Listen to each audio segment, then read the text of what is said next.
That's not a setup for failure.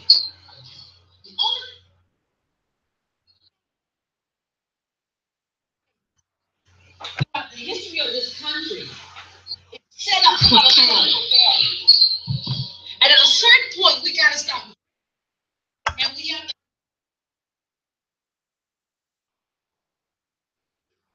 set up.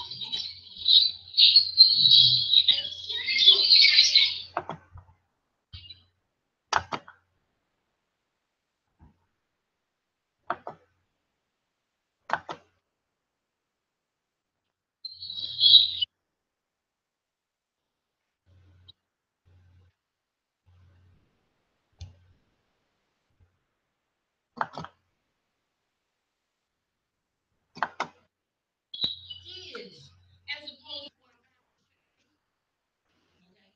at a certain point,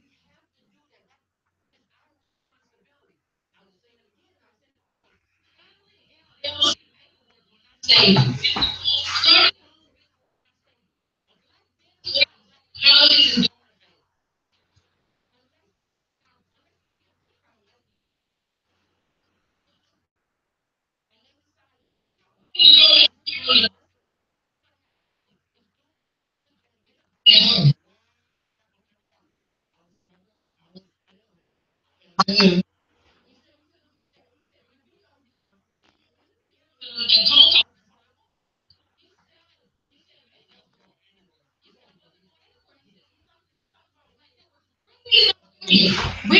which brings me to clip number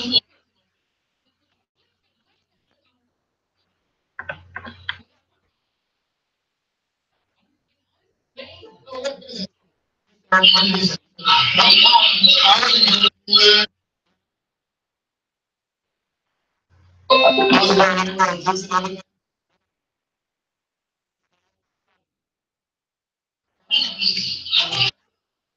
Somebody on the board of a major conglomerate who said, okay, no, one person, you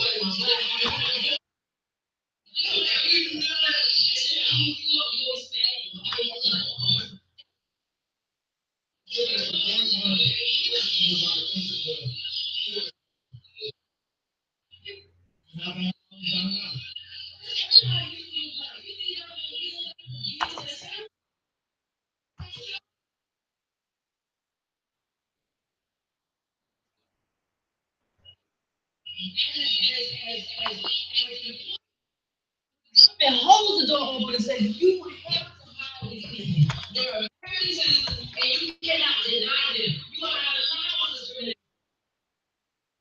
You can't some part. Your job is to teach. You don't say it. You need to schools. You need everything. You need your job.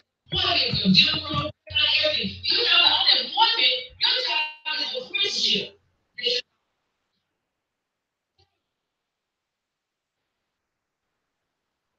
If you look at it, if you look at it, if you look at the fourth grade,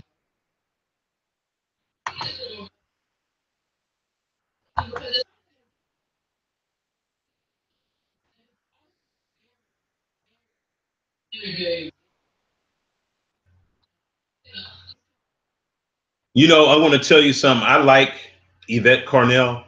I like her.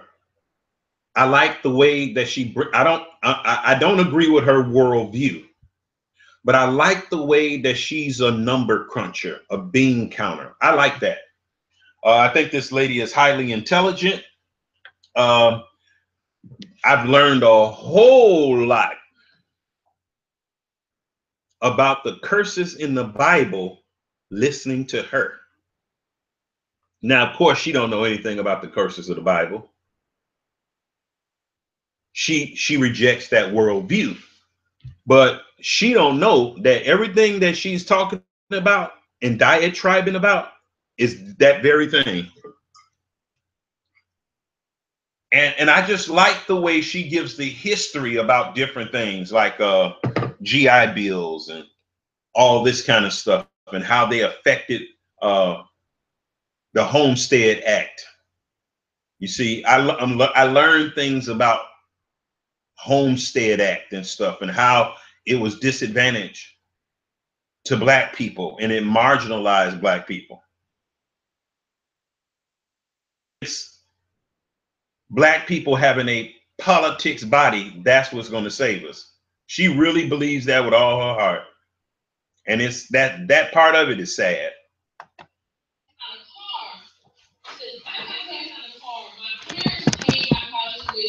She thinks she'll have a little sanctuary in the United States if she just if black people just form a strong politic body. But that's never happened since we've been here.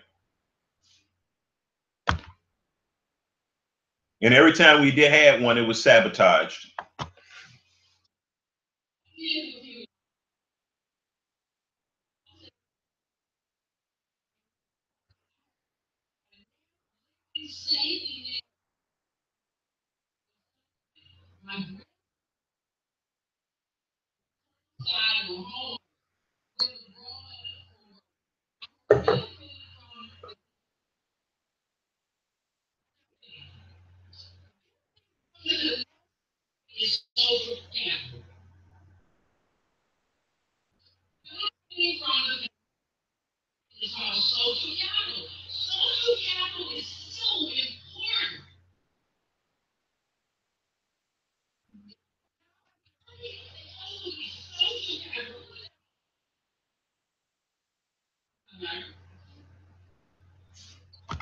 See, this thing she's about to talk about, social capital, we should have that among Israelites. We shouldn't be expecting this from the government. Now, I'm not saying get whatever you can get from the government. Yeah, I don't believe in this idea of don't have your hand stuck out. Stuck out to a group of people that slaved you, your mama, your grandmama, and your great grandmama, and her mama too. I don't believe in that. No, you stick your hand out. However, I believe we should have our own social capital as well.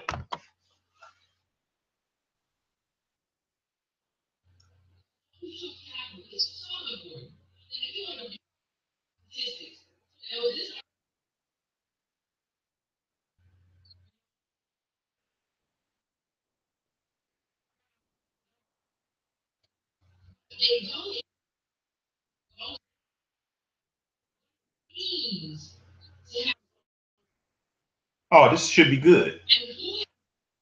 Right, good.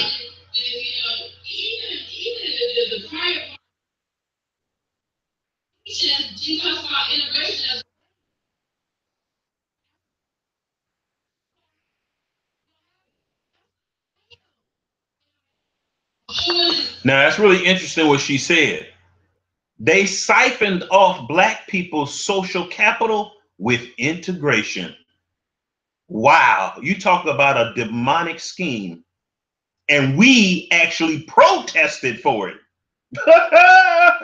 And we wonder why we ain't got no businesses. We went marching to give away our social capital. Have any businesses in our community?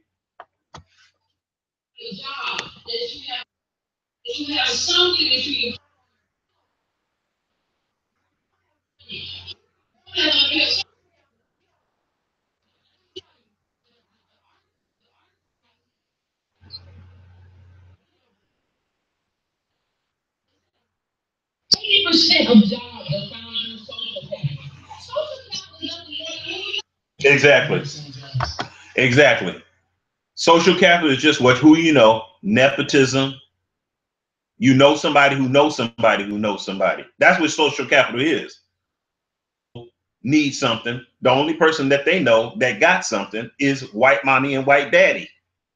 And if there is a black person that got something, that black person that has something has Stockholm syndrome so bad, the only person they want to give something to is white mommy and white daddy's children. I see that in my own family.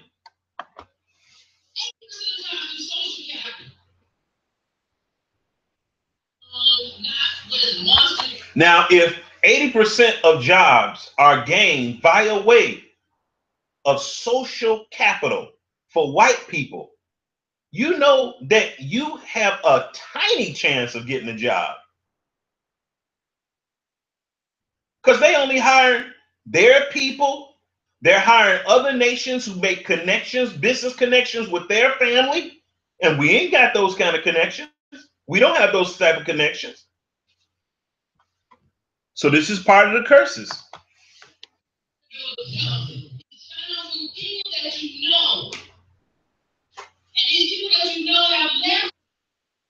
Exactly.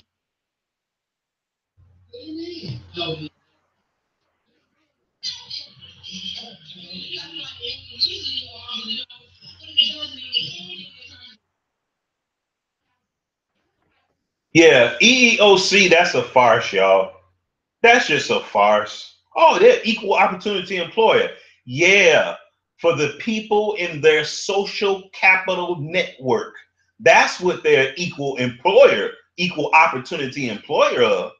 Not for anybody outside capital, social networking.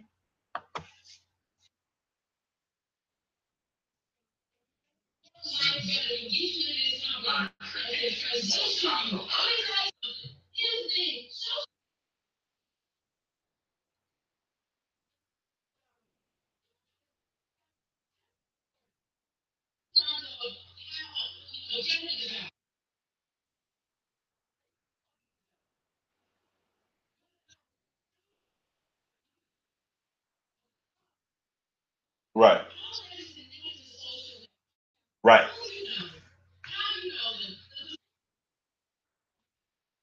Exactly.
I can't believe how naive she is about this. That's why you need black politics so they can hire us. Well, why they ain't hired us yet? We've been having black politics forever, y'all. Come on, girl. What's wrong with you? That's why you need black politics. No, that's why you need the most high. That's why you need to love your people, embrace your people, do business with your people, share with your people, give to your people, loan to your people. But she want black politics. No, what I'm talking about should be our black politic body, what we do among ourselves.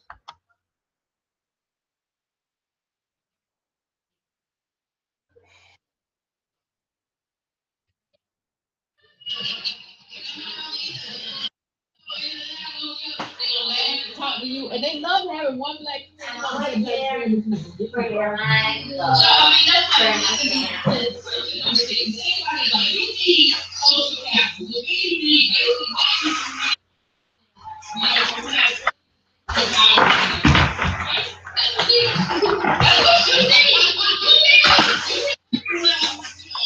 Yeah, now I kind of agree with that a little bit. I kind of agree with that a little bit, but only after these white people have been proven to be faithful allies. Otherwise, you just looking at sabotage.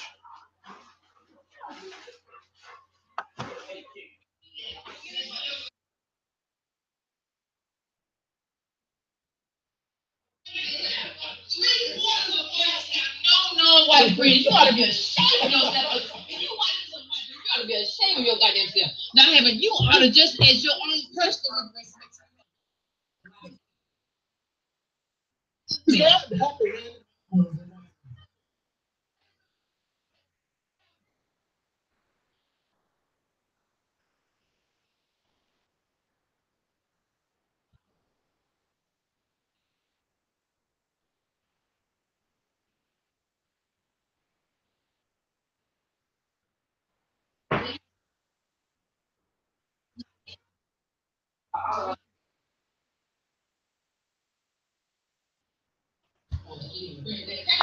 Let me tell you this. When you talk about this type of social capital that she's discussing, social capital, y'all, it's got to do more because we are as a people at the bottom. If you got any kind of social capital leverage, you should not be just looking for it to bless your family.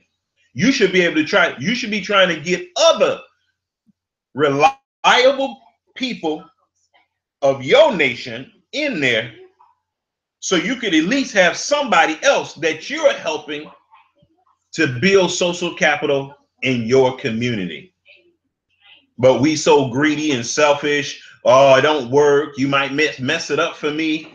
You vet the people before you bring them.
Is my sound out?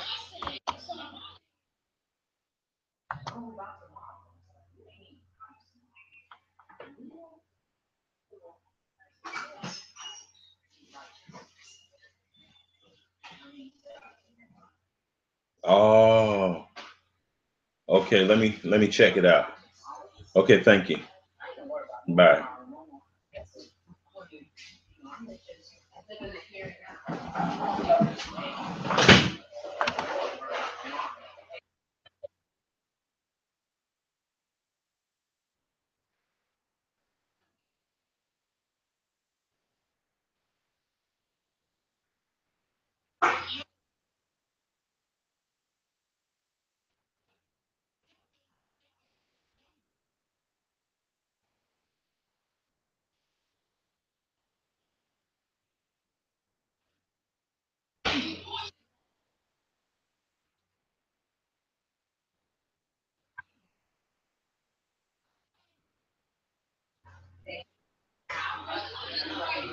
Hierarchy.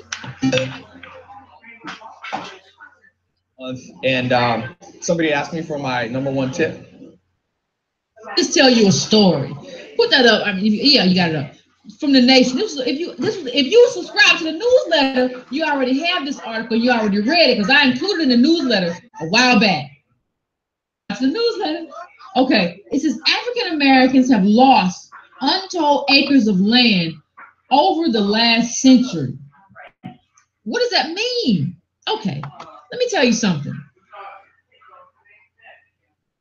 The American government, white people, capitalists in this country are like a storm creator. And they keep creating all these storms that just steal from black people. And every time we get out of the hurricane, like, ooh, they create another one. And so this is just another one that they created to steal property from us. It's not just about the white mobs that came and took it and said, well, what you gonna do? This is another technique they use to strip us of what we have. That's we don't have nothing. It's because they kind of stole it. So 900. Okay, blacks owned. I want you to please pay close attention to this number I'm going to give you. Please pay close attention. Blacks owned 15 million acres after the Civil War. Y'all 15 million acres. Y'all heard that? There were 15 million. 925,000 black-owned farms. We own 14% of all farms in the U.S.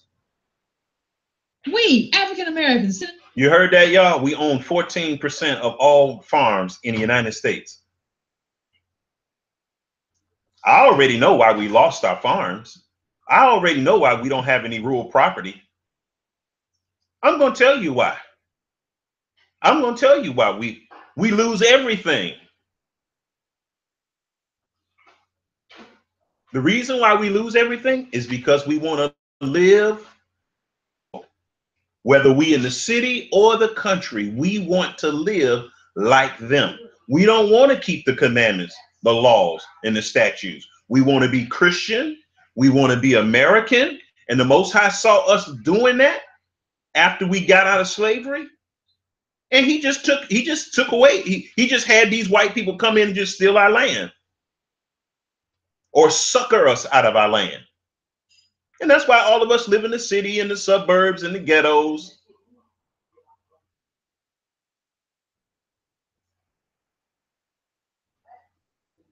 Do we want to, wherever we live, we should be living as Israelites. Wherever we live, we should be living as Israelites, not black people, not African Americans,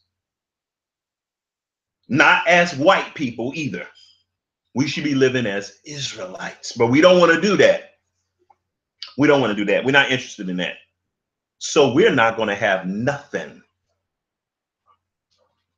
And I'll just say that.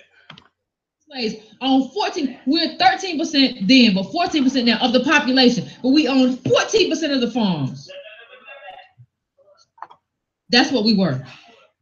Now we only own less than 1% of the rural land in this country. And it says by 1975, only 45,000 black farms existed. And the article, if you read this, is like they went into a black hole. No, they went into white wealth.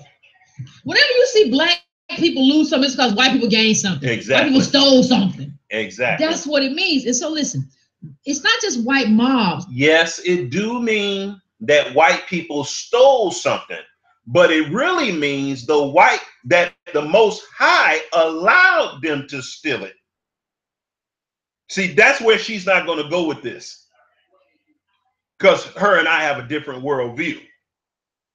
Anytime the Most High want to take anything away from Israel, he gonna bring in the enemy nations to do it. And like this sweet sister here, she think it's just a thing about black and white. No, it's not. It's not just about black and white. They wouldn't be able to take nothing from us if we was living as Israelites.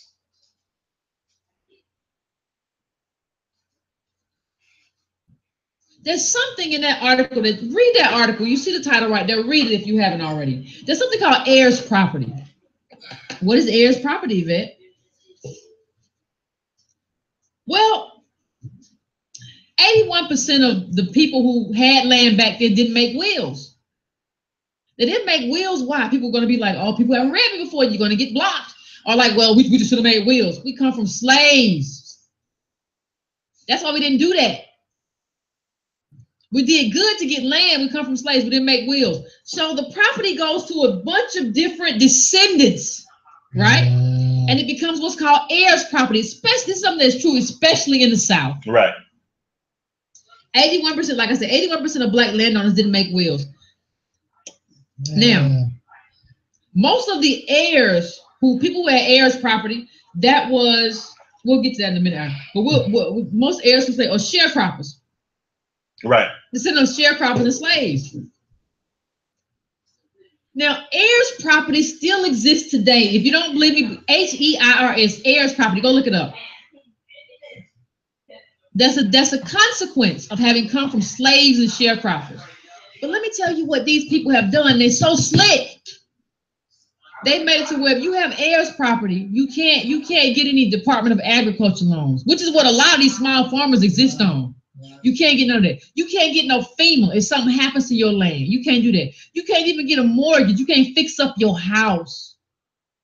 It's just evil. You can't fix up your house because didn't the Bible say that the Most High was going to bring the worst of the heathen against us? Well, she's articulating how the Most High did that. You got heirs property and you black? Oh yeah, you can't get nothing. You can't get nothing. We gonna starve you out so we can give it to your enemies, to our people. That's from the Most High, y'all. I see the Most High's hand all over that. Because I'm going to tell you, these heirs that are down there with the property, guess how they want to live? They want to live like black people, African American, Americans. That's what they want to live at. Yeah, so it's a done deal. You might as well just give it to the white folk. Y'all not going to do the will of the Most High. Just give the land to them and move to the ghetto. heirs property, right? You can't get insurance. You can't get insurance. You can't do repairs on your house. Y'all heard that? The Most High set it up where they can't even get insurance. Wow. If that's not wickedness, what is?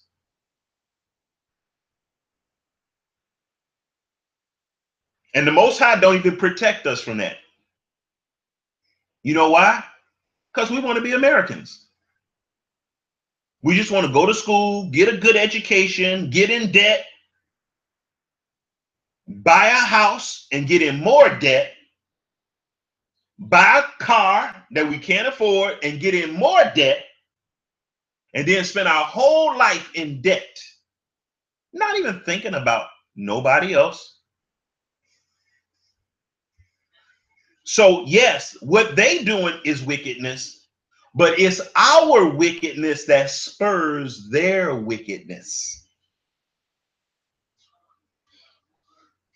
We're the driving force of their wickedness because we won't serve our Elohim.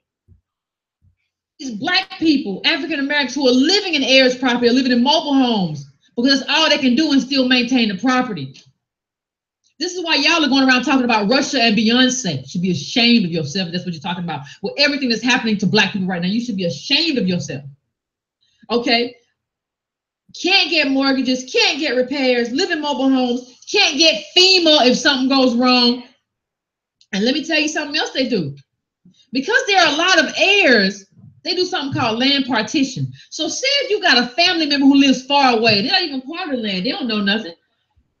They will these dastardly and nefarious capitalists who want to take the land will find the property, will find a family member that don't even live around and say, hey, you need to come and get this property. I'll give you this much for it. So you can partition it and take it away from your family who lives there. They may not even be direct descendants of people who own the land, but because it's heirs property, they can come in and take it and take the check from the white man and take all the property from the people who live on the property. That's how it works. It's all. If that don't sound like the Most High allowing that to happen, I don't know what is.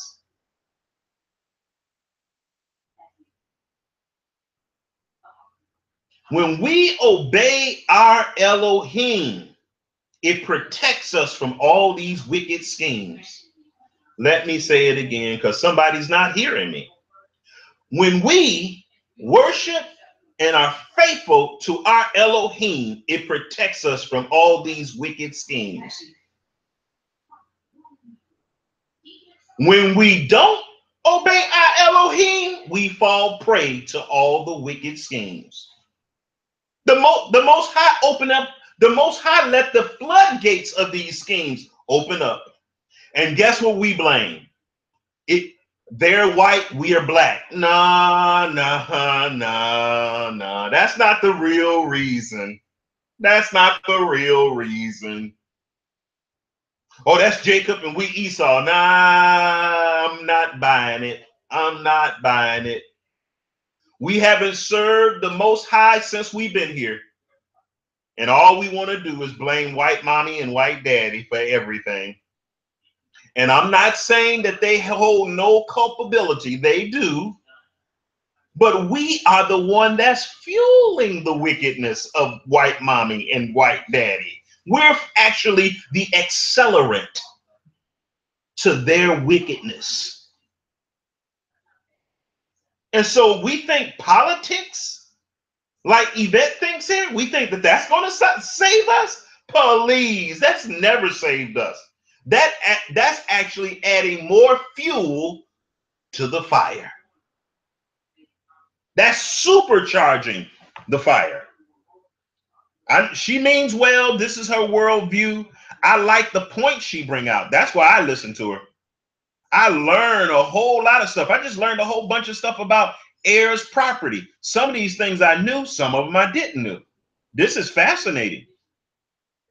These plans.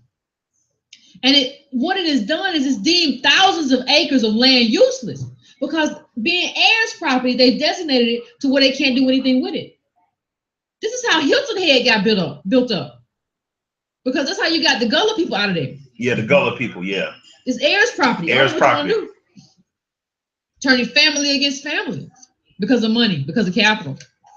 But y'all keep telling me about how much y'all love it, though. And I think it's going to happen again when the boomers start dying and the kids can't get the money together to keep up the mortgage. What you say got a mortgage is a boomer? I'm just asking.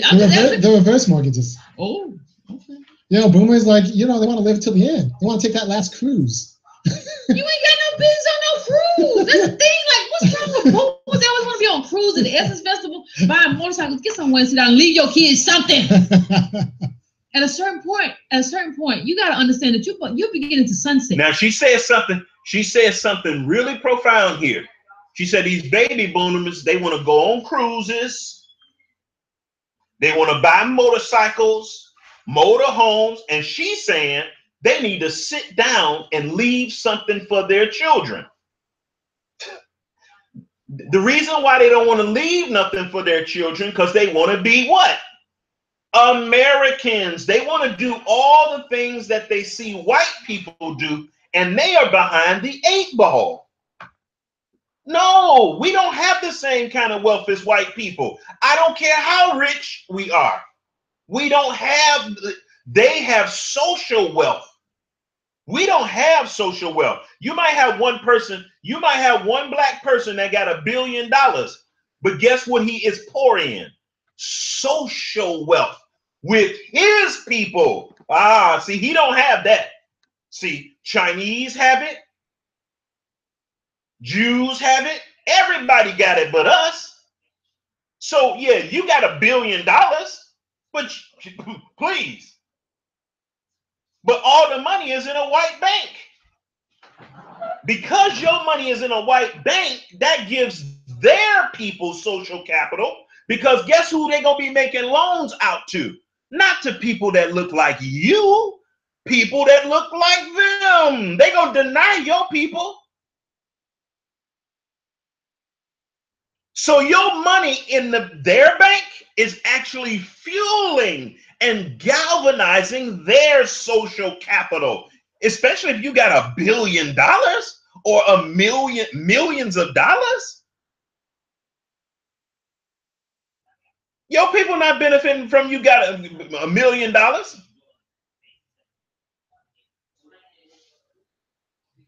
So you got thousands of dollars. Okay, you got hundreds of thousands of dollars saved. You ain't got no vision to do nothing with your people to build up social and communal capital with your people. So you just as poor as the rest of the black people. You really are. You really are. From a social standpoint of view. Sunset means leaving your kids something, not acting like you're going to be around forever. Right. Not acting like you still got to have a chance to party. You ain't party at 25, I can't help you. You can't party. It's just what it is. And I can do about it, and then you can do about it. Okay? And so let me just tell you something. There's a great article in the newsletter. I didn't include it here. There's a great article in the newsletter, though. There is so much social poverty among Black people. Even the richest Black people ain't got no business being on a cruise ship when their people is like this. When they themselves are part of the social poverty of our people, they ain't got no business balling out. We ain't got no business balling out. I'm not saying that you can't have nice things, but being extreme with it, it's just ridiculous.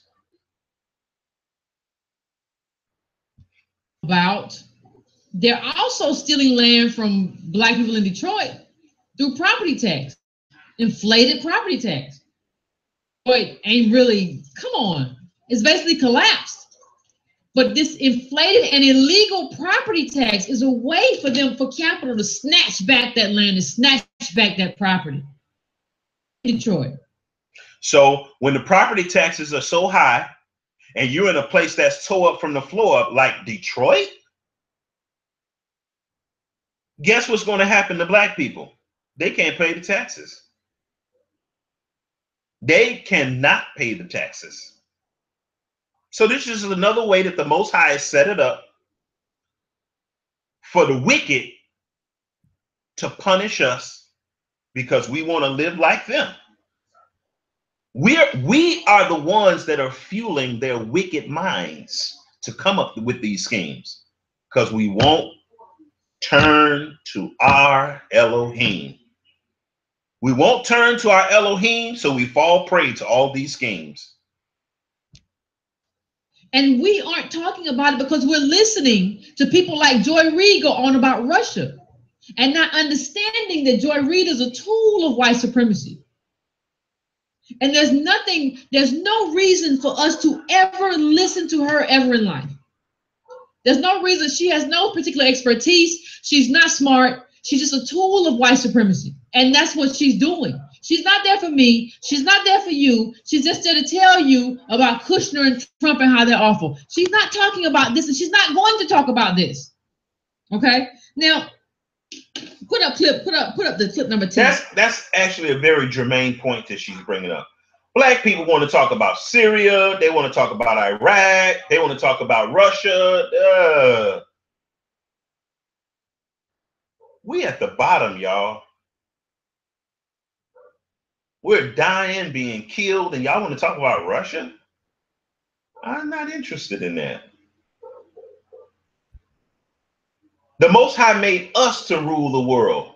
The reason why all this stuff is happening in all these other countries is because the sons and daughters of the Most High are out of order.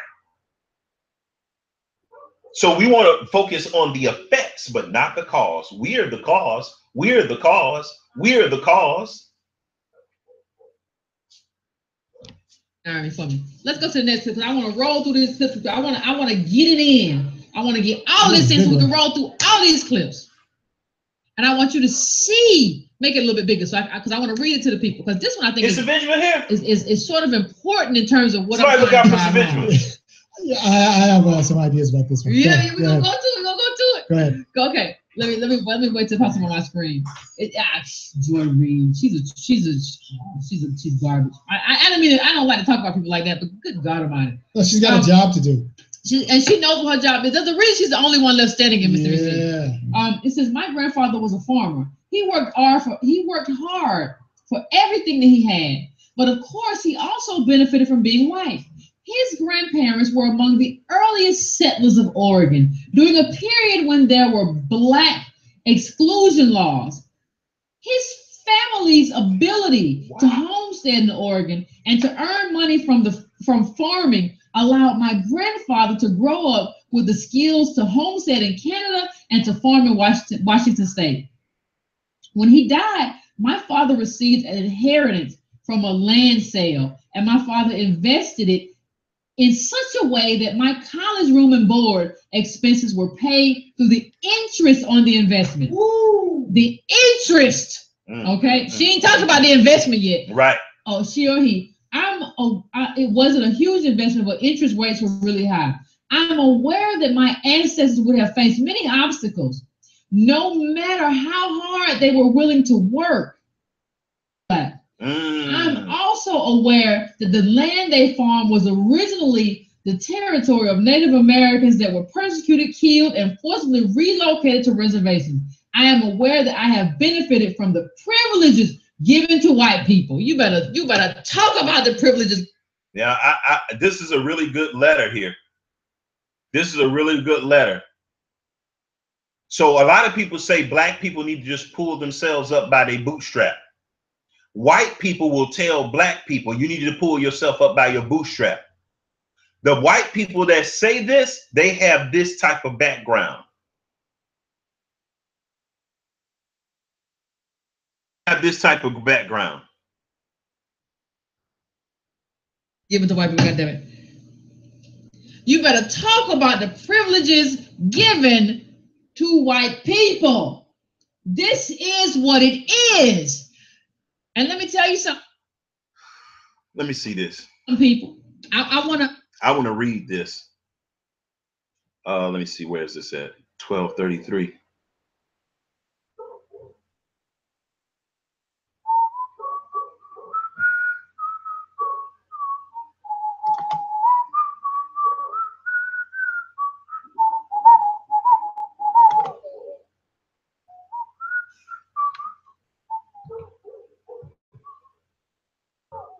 Oh, I'm looking at the wrong thing. Okay, let me see.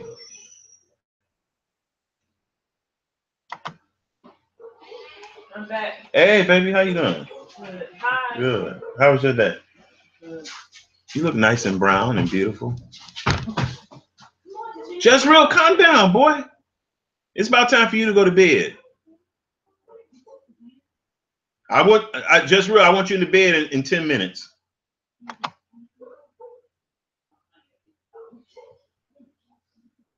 You must be tired.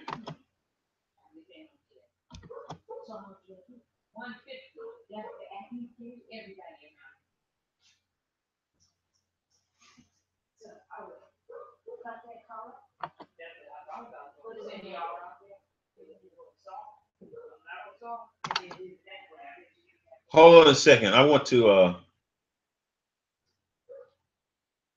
see something here.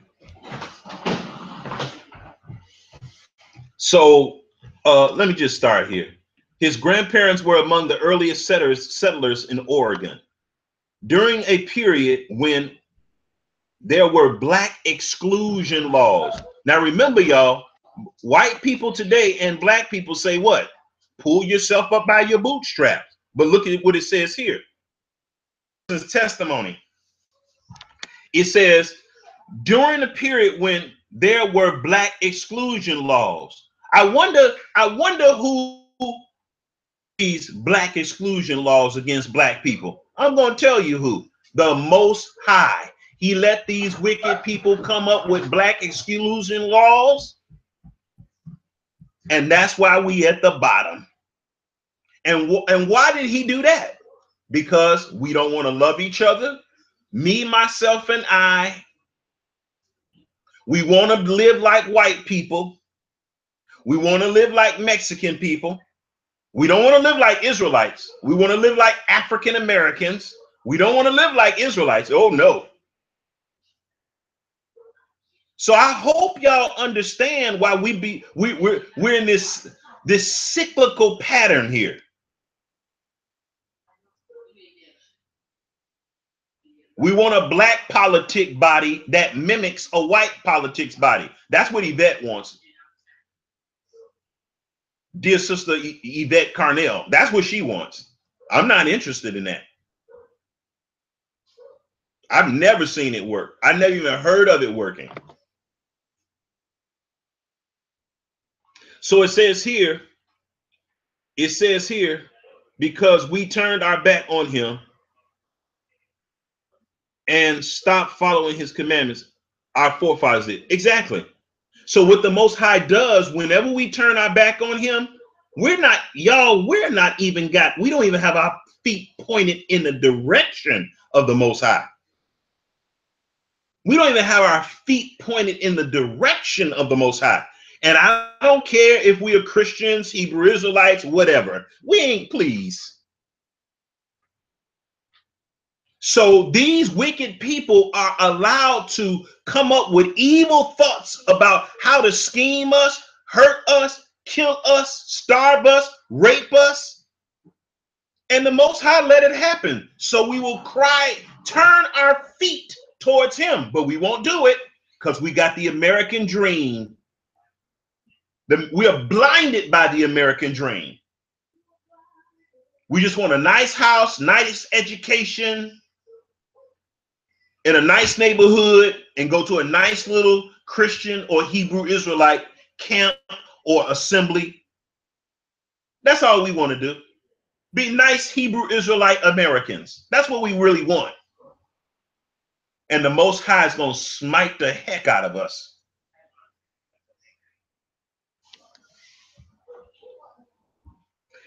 So it says here, his family's ability to homestead in Oregon and to earn money from farming allowed my granddaughter to grow up with the skills to homestead in Canada and to farm in Washington State. When he died, my father received an inheritance. This is one of the reasons why our children can never get an inheritance is because the Most High blocked it. He blocked us from getting inheritance. How? By black exclusion laws that white people made.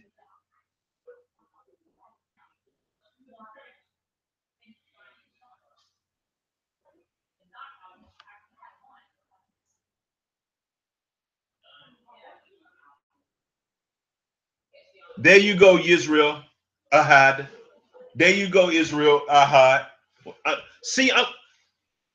No nation can do anything to Israel when they follow in the Most High. None. When the Bible says there's no weapon formed against thee shall prosper, it's not saying that that weapon is not going to be formed against thee just because you're an Israelite. It means that it's not going to be formed against you because you are an Israelite following the Most High, obeying the Most High. No, it's not going to prosper. But we think it's because we are Christians, we're Israelites. No. We wear fringes and borders of blue. We don't cut our beard. And if we don't do that, no weapon of stop.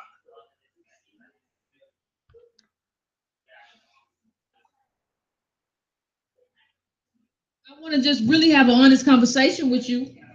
You know, I hear a lot of people say, well, I worked hard for my money. She says my grandfather worked hard. You can work hard and still benefit from white privilege.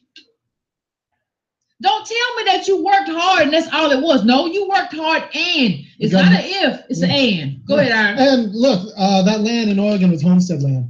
So like part of getting that land was just agreeing to work, being white and agreeing to work hard. And yeah, and the Homestead Act, if you look up the Homestead Act was an act that was specifically created for white people. So I don't buy into this idea that black people need to pull themselves up by their bootstrap. Black people, Israelites, need to start following the Most High. That's what we want. But we have failed for the Farrakhan stuff. All that Farrakhan stuff, do for self, do for self. How you gonna do for self when the federal government? How you gonna do for self when the federal government creates a Homestead Act only for white people and exclude black people? How you gonna? How? I just want to know. The GI Bill. How? The GI Bill is basically for white people, y'all. The GI Bill is basically for white people. So how you gonna pull yourself up? And then on top of that, The very people that is excluding are the very ones that pay taxes to fund the bills that they set aside for white people. And you're going to tell me to pull myself up by the bootstrap, go to school and get a good education and work hard, work hard, work hard. What are you talking about? Nobody worked harder than a slave. What are you talking about? Nobody worked harder than a slave for free. Do for self, do for self, do for self. That is a wicked doctrine, do for self.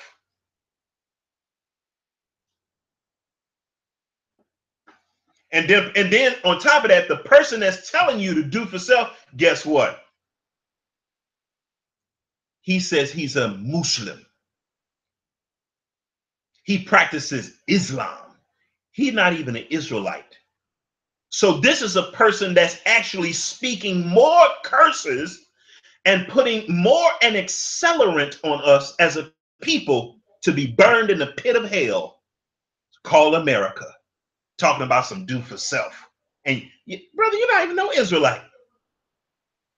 And then he came out and said he was an Israelite, and then he backstepped on it 3 years ago. And then he started saying white people are Israelites.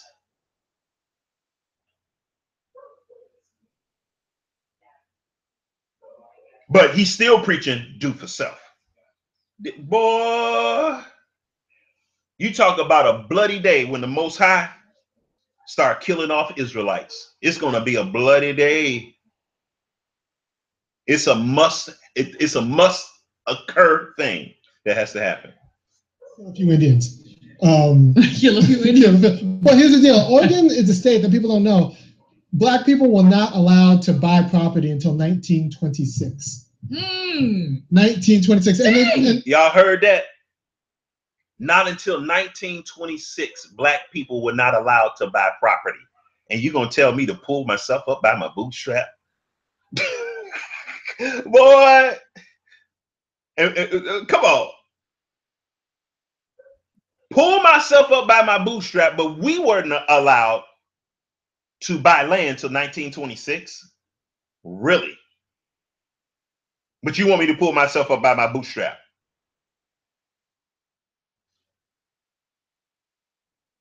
This is right. So that means that poor white people during slavery had a huge advantage and head start over us.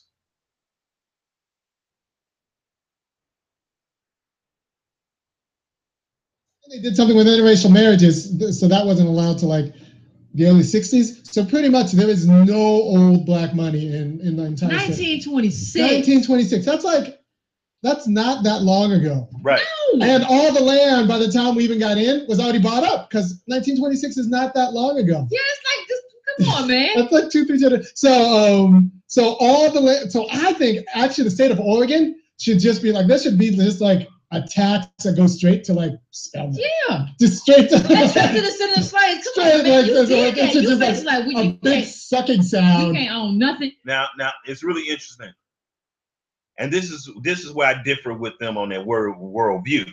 So she's saying that a tax should go to Spelman, which is a HBC, from all those people who own land in Oregon. Now watch this. Now I'm going to go deeper with this, and I'm going to come from an Israelite perspective. The reason why they saying that all the money in Oregon from all those white people who got all that free land and killed Indians and they barred black people from buying land, and they think a solution, that a solution to that to our current problem is tax all of them and have the money go to Spelman College. Spelman College was set up to teach black people how to live like Americans. Y'all, that's the curse. That's the curse, y'all. So they think that getting money and sending it to a HBC and getting us to go to the HBC and get scholarships to learn white supremacy so the Most High could bring even more curses on us.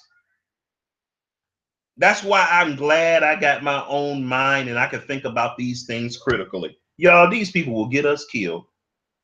Yvette and this guy here, I like the points that they bring out. I do learn a whole lot about the history of America and different things, acts and stuff, and land laws and stocks and bonds. I like listening to that kind of stuff,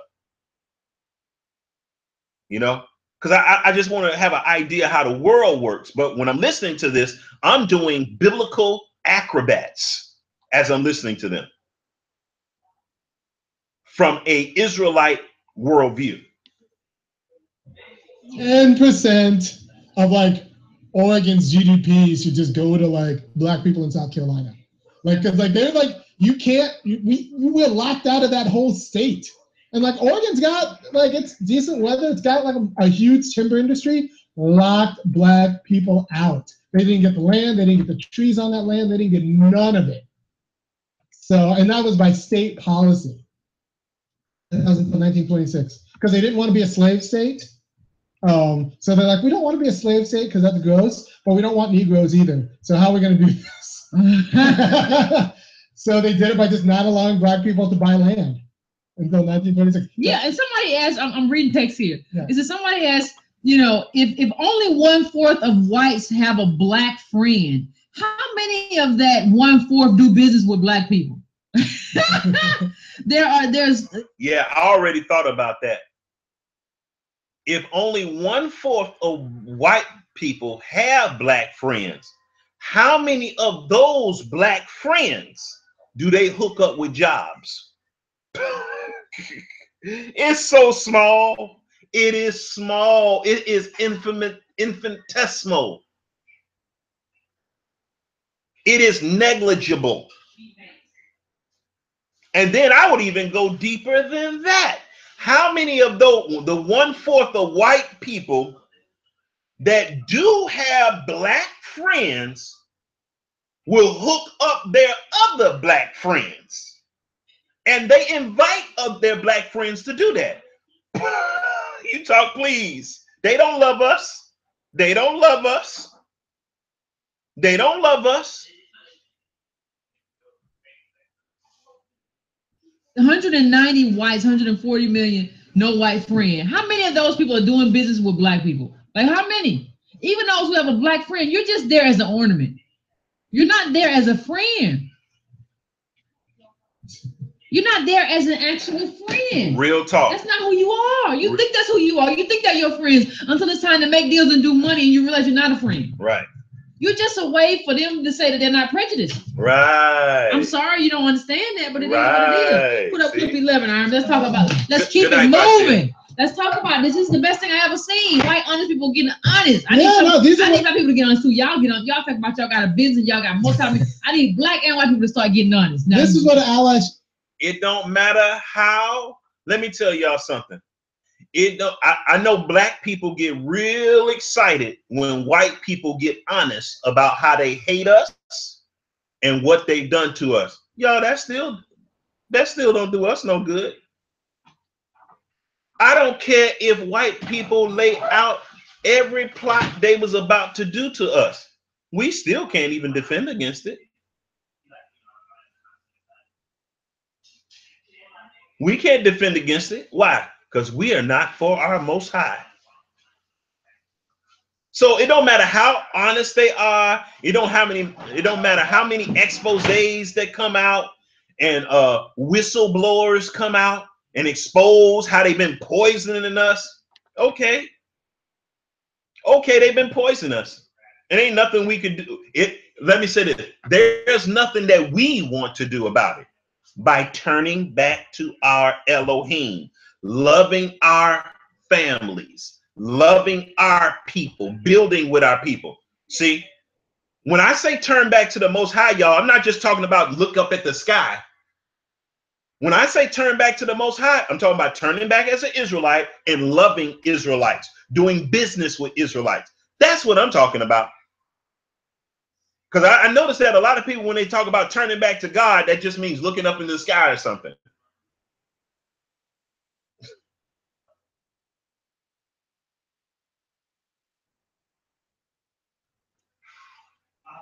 Looks like this is where we start. Because honesty is where we start. And like one more thing about the Oregon thing. The thing is, I lived for a few months in Oregon.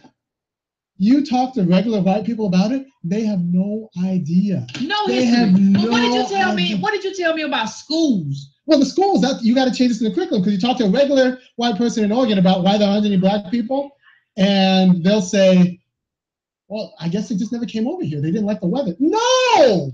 No, y'all is fucked up. No! You did not allow black people to buy property until like 10 minutes ago. Buy property. I'm going to rent from you. Until 10 minutes. And then you have little, no. Like, and so like we got to change the curriculum, because if we don't change the public school curriculum, if we don't make that intervention, then you got just incompetent people trying to decide what our reparations look like. You just don't know enough to be in that conversation. Yeah, you don't know enough to be in a room. You don't know enough to be a citizen. And like, so like that's our problem now. Black people and white people don't know enough to be a citizen about this issue. Yeah, and because our curriculum has been taken over by white supremacists who talk about slavery wasn't so bad. Yeah. And there's no way for, like, there has to be some type of re-education of white people for us to have. You know, them taking the Bible out of school, I think it was a good thing.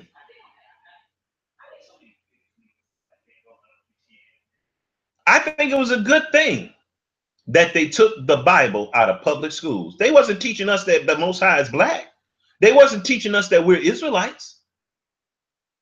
They were teaching us in the Bible that they were all the characters of the Bible.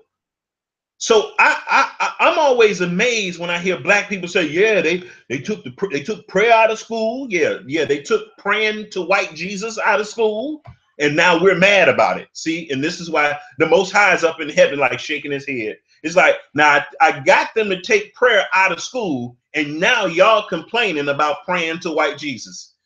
And I know he's sitting up on his throne like, wow, these people are here. I got them to take the Bible out of school, and now y'all complaining about that. Now, never mind, y'all wasn't even reading the Bible when it was in school. But now it's out of school, and oh boy.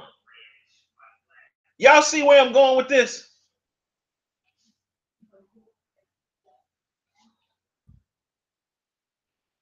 Because that's why they're voting against stuff that benefits us, because they have bought into everything that Fox News and Rush Limbaugh and everybody else is saying. Exactly. They have bought into this, and that's a problem. And you know who knows this? The right. Yeah. The right knows this. The left know about re-education. They know the power that it has. Yeah, because the left talks about charter schools versus public school, and that's an important debate. You know what the right does? They're trying to get creation into your textbooks. That's around. They're changing your textbooks to get their agenda passed, because they know that's how you win. So we need to get our stuff into the textbooks. We need to have curriculum wars. You're going to learn Black history, and you're going to have a vet teacher. Yeah, is that clip 10? The story of my ancestors coming to the US. We're going to do 10 more minutes, and then I'm going to wrap it up. Oh, okay.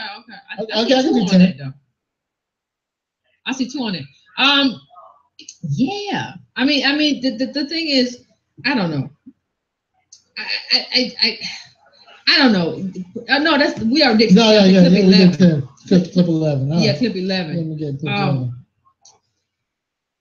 You gotta see this. Like, you gotta see, like, because we don't know, because we don't realize, we think we know, but we don't have white friends, so we don't know. How do you talk about white people definitively, and you don't understand that you don't know, because we don't have white friends? This is the one thing about integration. People understand. I think white people know, and I think some Black people know. You have white friends, aren't you? I got a lot of white friends. If you do friend, like my wife's white. So like, but I mean, that's a friend, that's your wife. Yeah, and it got real because she didn't realize that when she married me, she would become Black. Like, people don't treat me. Oh, so the guy on this show has a white wife. Interesting. I kind of felt that he was one of these kind of white guys. I kind of felt that. and I'm gonna come down with Umar Johnson on this. I don't believe that you can really be down for black people. I don't believe you marry white. I don't care how militant you are, how black power you are. When you step out there with a white wife, it's like you failed. You know, we need to put a governor on you. How how you gonna have black politics? This all this guy talk about, Jeremy. That's all he talk about is a black politics body, black politics body. Now I'm just learning that his wife is white. How can you sleep white but talk about a black politic body? I don't trust you, brother. No, no, no, no, no. I don't trust you. You're not down with us, brother. You're not down with us. We got to marginalize you, brother. We got to contain you. We can't have you right off in the mix like that. No, no, no, no, no, no, no, no, no, no, no, no, no. We got to limit resources that we give you. Because if something happened to you, you die, it's going to go to your white wife and her white family. So we can't even let you get a lot of resources. We can't even let you get a lot of resources. Oh, no. We can't let you get a lot of resources, brother. Yeah, we got. So you're going to discriminate? You got it. We going to discriminate. We got all these fine black women, every shade, and you had to pick Becky? Oh, no. Oh, no. Oh, no. No, you can't be the head of anything.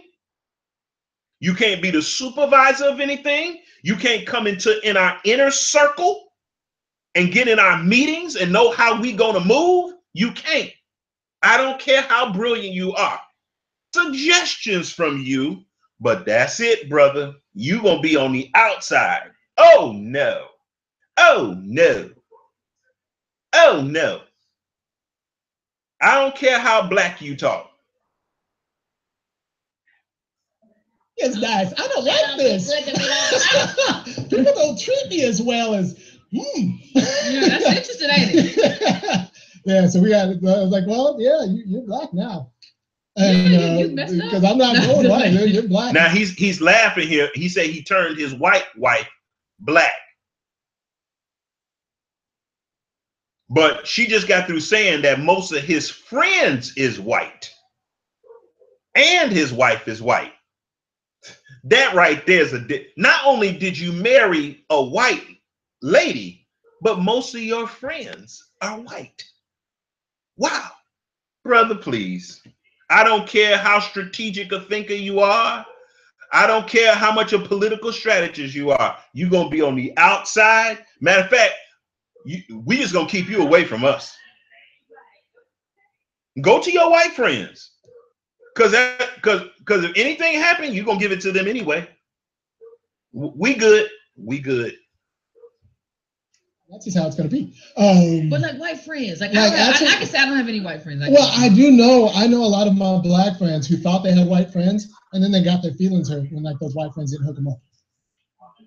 Okay, so she said she could truly say that she don't have any white friends,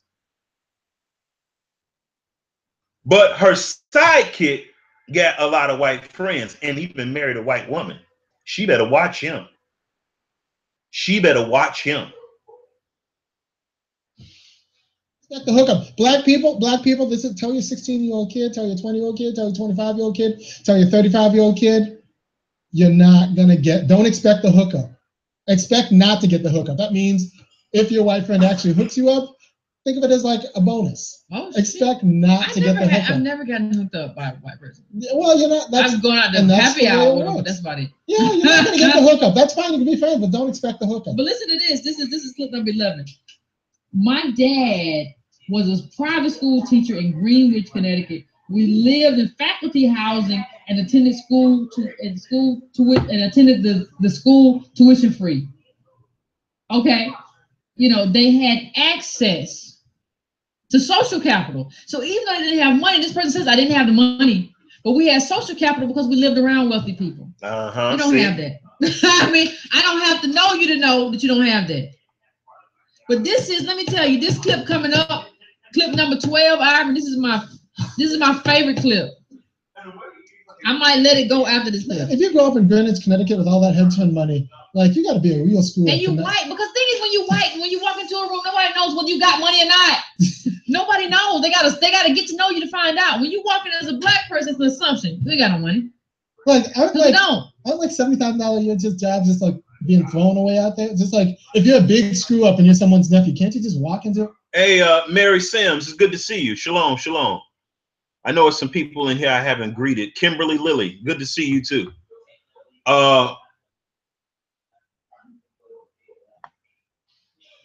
Who else is up in here? Kimberly Lilly. Okay, I want to share something with you from the scriptures because I just want to get this on point here. Okay, let's go to Genesis chapter 27.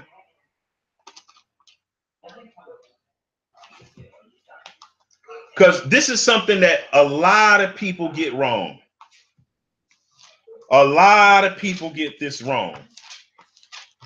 And we just need to, be precise. You're close, but let's just get it right. Okay.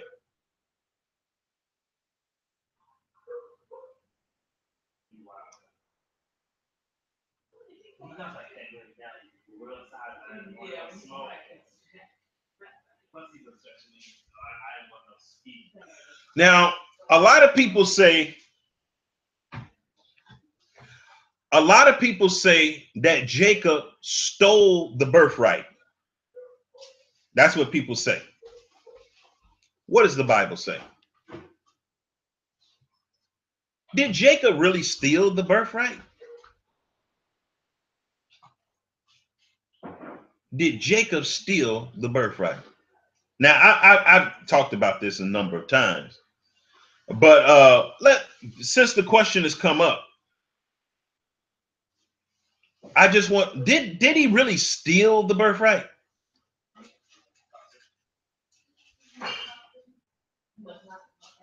What's that, son? But let's go to Genesis chapter 25.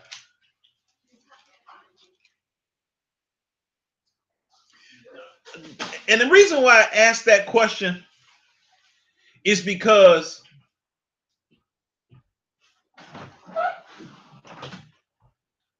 I see why people say Jacob stole the birthright. I see why. I don't, but when I look at the scriptures, I see something. I think I see something different.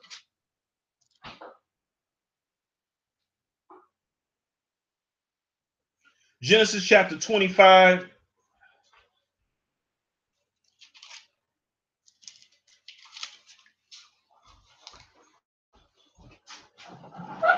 Now the Bible says this. And the children struggled within her. Genesis 25:22. And the children struggled within her. And she said, if it be so, if this is of the Most High, basically, why is it thus? Why is there a struggle if this is of the Most High? And she went to inquire of Yahuwah. And Yahuwah said unto her, 2 nations are in thy womb, 2 manner of people shall be separated from thy bowels. And the one people shall be stronger than the other people. And the elder shall serve the younger.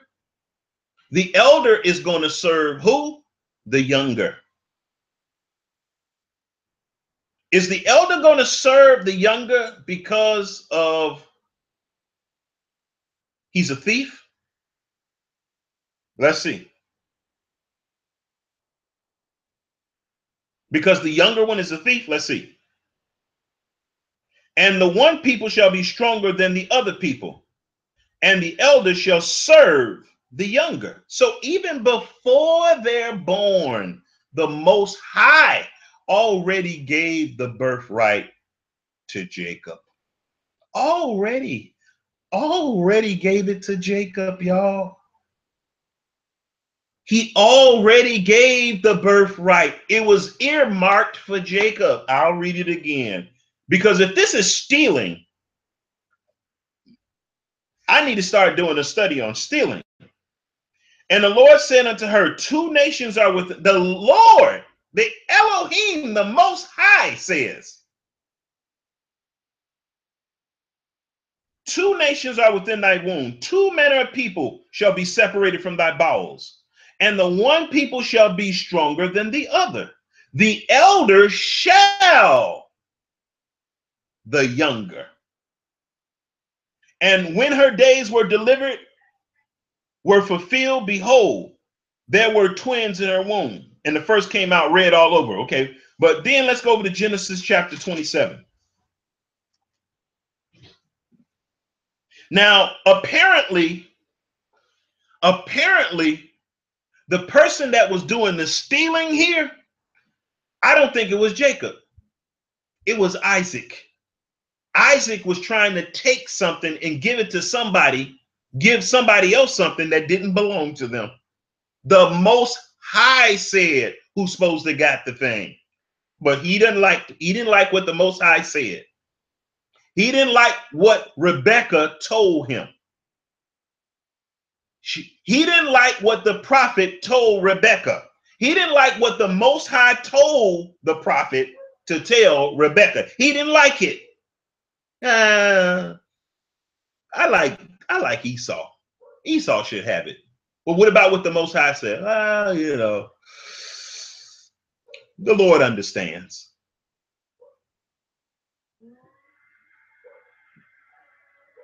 So if I break in your house and I steal something that belongs to you, and I say the Lord understands, and then I come to your house, then you come to my house and get it. Well, that's not a good example. My point is this, y'all. That example ain't gonna fit too well. But my point is this, y'all. The thing was earmarked for Jacob. The thing was earmarked.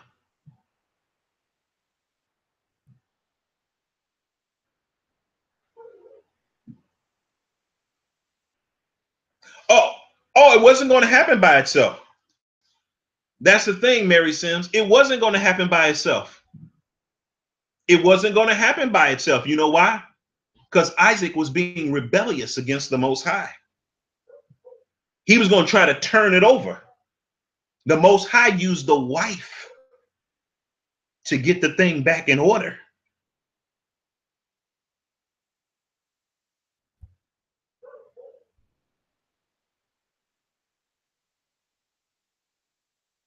And it's just like the story with David and Laban. It's just like the story with Laban and what's her name? Abigail. Laban didn't want to pay David. David came to Laban's house to kill everybody. But what happened? There was a holy woman that ran out there with all kind of food, drink, lambs, rams, not hog maws, but you get it. And she fell on her face before David and implored him. And that quelled the wrath of David.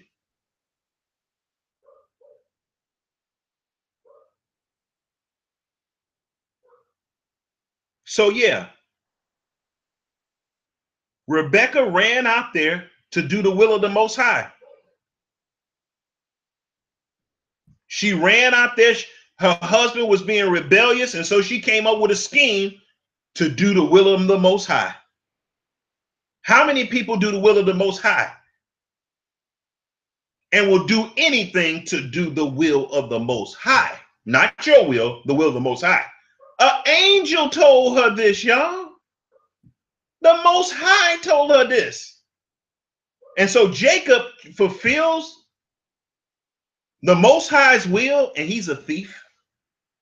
I've always had a problem with that, even as a child, that story, calling him a thief. I've always had a problem with that. And guess what they call us today? They call us thieves. These people have stole everything from us, and guess who's the thief? We are. They raped us, killed us. They look at us as criminals, rapists, everything. But guess who's the criminal? Jacob. He's the criminal. It was Jacob's destiny to rule the world, but he's the criminal. See, I just have a problem with that. The Most High said you're going to rule the world, but if you try to rule the world while your enemy is ruling the world, you a thief. I don't look at it that way. That's just me. We can disagree. But anyway, that's about it. I think I'm going to go to bed. I'm going to go to bed. Jake is always the thief. He's always the criminal. He's always the ex-con. He's always, everything. But meanwhile, all nations take advantage of us. All nations are in our community, sleeping with our women, setting up businesses, redlining our community. Got agent pastors sprinkled all through our community. And guess who's the thief? Us. We're the thief. We're the criminals. It's just wild.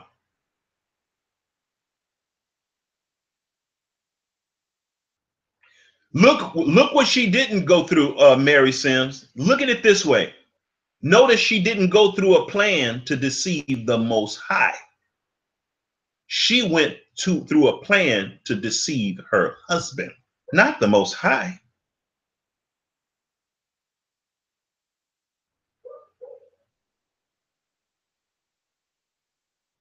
And I think that it shows that Rebecca had a heart more for obeying the Most High than she even did her husband. Bravo. Bravo from me. Bravo from me. Now, I think about that because I'm a little hesitant on saying bravo because I know how rebellious the Black woman can be. Oh, I'm afraid to clap. I'm afraid to clap because I know how rebellious the Black woman can be. But in that case, bravo. Bravo. Why did Jacob run? Because his brother said, I'm going to kill you. When you run, Mary, when you run, he wasn't running from the Most High. He was running from the devil. The Bible says, resist the devil and he shall flee. He was resisting the devil, but the devil wouldn't flee, so he started running.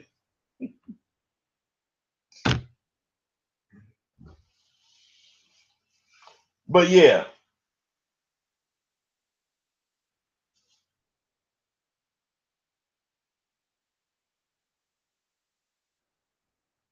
I mean, you got to know when what did what's his name? I can't think his name. He said you got to know when to hold them, fold them, and run. And that brother ran. He ran for his life. And let me tell you something. The Bible says that I did a whole lesson on this. The Bible says that Esau was profane. Oh, that's fine. We could agree to disagree. But the Bible says that Esau was profane. Esau's nation wasn't supposed to have the birthright of the Most High. No, the 12 tribes were. I'm happy that my daddy named Jacob and his mama got what the Most High said belonged to them. I'm happy. I'm not sad about that. That's something we should be praising the Most High for. But anyway, so I'm going to close with that. I like Yvette Cornell's videos because of the history she brings out. I like how she crunches the numbers. I like how she shows that Black people don't have no real wealth, no matter how rich we are. We don't have any social wealth among our people. We don't have no social wealth. We paupers. Even if there's 3 billionaires in our midst, that's nothing. So I like her perspective from that way. I like her perspective that way. That's why I look at her. I learn so many things about history, bills. I learn about Homestead Act. She goes into into depth about mortgages, loans, interest rates, GI bills and stuff. I like that kind of stuff. And she really breaks it down practically to prove to us, to prove to Black people that now she wouldn't say it this way, but I will say it, that we some suckers. Now she wouldn't say it that way, but everything that she brings out, it just shows that we just suckers, because we will not turn back to the Most High. We won't. We want to be Americans. We want the American dream, even though we keep reaping the American nightmare, the brunt of it. So I like listening to her. I don't agree with her worldview, obviously, but yeah, I learned a lot from this sister. I think she's very intelligent, very, very intelligent. And so what I do is I talk about it. I give commentary and synthesize many of the things that she say from an Israelite perspective, so we as a people could understand how to move in this society that we live in. Because I don't know all the stuff that this lady knows. She read an awful lot of books I would never read. You see, she's very well read, very well studied, got degrees in this area and all that kind of stuff. So I appreciate her. And so what I do is I find people that know stuff that I don't know, and I listen to them. I study some of the things that they say. And yeah, so I appreciate her from that standpoint of view, even though we have a different worldview. There's room for disagreement. But anyway, I'm going to get out of here. This Prophet Rawanawabi. And not only that, I want to give y'all more than just Bible studies, y'all. I go to her channel, Yvette's channel, to give you a more fuller orbed view that is practical. We're living in concerning different policies, regulations, legislations that are being passed in Congress, and so on and so forth. So this is why I like listening to her. But anyway, she's very stimulating. Thank you very much for coming to my channel. I appreciate you all. Good to see you, Barry Sims. I don't know if this is the first time I've seen you here. I saw you in the comments section, but this is my first time seeing you here. And so we open our arms up and we greet you in a shalom. And yeah, give me a thumbs up, y'all. Give me a thumbs up. I'll appreciate it. And if you didn't like it, give me a thumbs down. And if you feel like it, tell me why. I'd appreciate that. But anyway, I'm going to get out of here and get some shut-eye. See if I can get some shut-eye. I've been up. It's been hard for me to get to sleep lately. But today I got up super early, like 2 o'clock in the morning.